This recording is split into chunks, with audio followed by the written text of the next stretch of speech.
I'm Stephen Dial in Dallas. I'm Greg Krugen in Houston. And I'm Rudy Koski in Austin, and this is Texas, The Issue Is.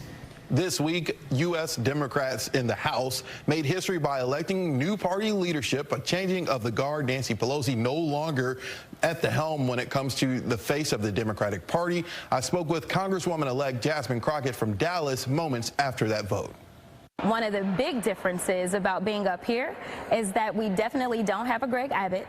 Instead, we have a Joe Biden, and we absolutely also have the U.S. Senate thanks to the amazing Americans that came out and stood up for what was right.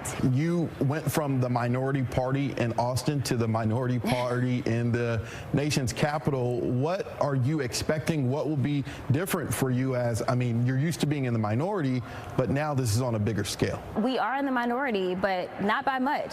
And as I'm sure you and your colleagues have seen, right now the Republicans still can't coalesce around a speaker, which that only inures to our benefit. We are stronger than ever. You asked me about whether or not, the vote was something that freshmen could actually participate in, and I told you we did it by acclamation. We are united as Democrats, but the Republicans, they are falling apart. And so I think that that presents an opportunity not just for us, but for all Americans. Nancy Pelosi and Steny Hoyer and Jim Clyburn, I used to interview him in my first market in Columbia, South Carolina a lot. It's a generational shift. I mean, these people have been the face of the Democratic Party in the House and in Congress, I mean, since I was like in high school. What will this mean? Is this more just ceremonial, Hakeem Jeffries and others coming into a leadership role, or will there actually be a shift in change and in culture in the Democratic Party, in your opinion? There absolutely will be a shift. Number one, representation matters.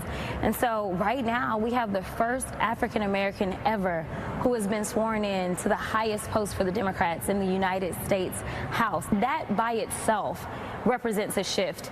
But coming in and being the successor to Eddie Bernice Johnson, who has been in the House for 30 years, it's just amazing to see that not only has there been a shift specifically in Dallas, but there's a shift in the entire House.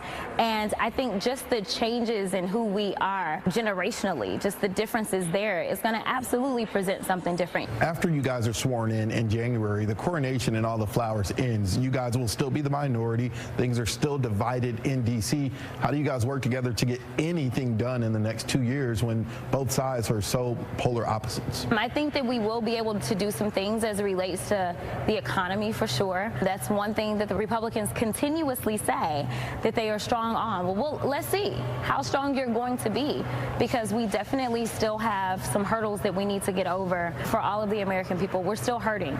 And so we'll see if they really want to work or if they're just lip service. But at the end of the day, they recognize that they don't have the White House and they don't have the Senate. So if they want to get something done, then they're going to be required to come to the table. Some may describe your time in Austin. You were kind of a thorn in the side of some Republicans there at the state legislature in Austin with the walkout over voting rights and other things.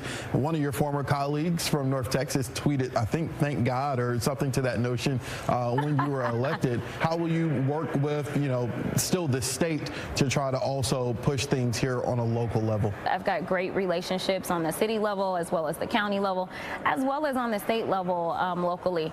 Unfortunately, we see that the Republicans in Texas are out of touch with the majority of Texans, and they basically have cheated in redistricting, as well as in making sure that they minimize everyone's vote when it came to the ballot box, right? And so, they can pretend that the people are with them because they continue to win, but we know the truth, and they were upset because I was a truth teller, and I won't stop telling the truth, that is for sure, because that's exactly how I ended up in D.C. Let me push back a little. You said Republicans are out of touch in Texas, but they continue to win. So what is the Democrat Party in Texas doing wrong? Number one, we are completely underwater when it comes to funding. Most people think, you can just kind of get out and knock doors, and you can. I don't want anybody to misrepresent anything that I'm about to say, but in a state that's 30 million people, you can't just knock doors. You need money. Until we start to find some parity, until we get to the point that we can convince others to invest in Texas, it is just too many people to get to. A lot there from the Congresswoman-elect from Dallas. Greg, what's your one word? I'll be kind. My word is ambitious. I'm sure we'll talk about that after the break. Rudy, what's your one word? I won't be kind. Bravado.